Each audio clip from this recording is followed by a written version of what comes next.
Hello everyone, how are you doing? This is MD Tech here with another quick tutorial. In today's tutorial, I'm going to show you guys how to change your power plan setting on your Windows 11 computer. So this should hopefully be a pretty straightforward process here, guys. And without further ado, let's go ahead and jump straight into it. So all you have to do, and this is going to be very similar to earlier versions of Windows, well, Windows 7 through Windows 10, and you would just go ahead and open up the search magnifying glass down here. So it says search, go ahead and left click on it. Type in control panel. Best result should come back with control panel. So go ahead and open that up. Set your view by to large icons up at the top right, and then select power options. Select show additional plans.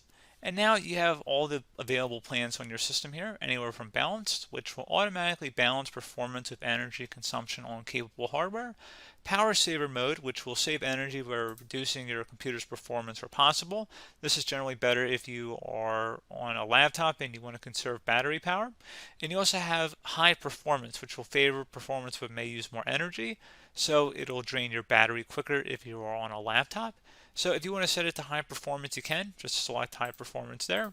And then once you've made that selection, that's it. You can just close out of here and the change should take effect. So pretty straightforward process. I do hope that I was able to help you out, and I do look forward to catching you all in the next tutorial. Goodbye.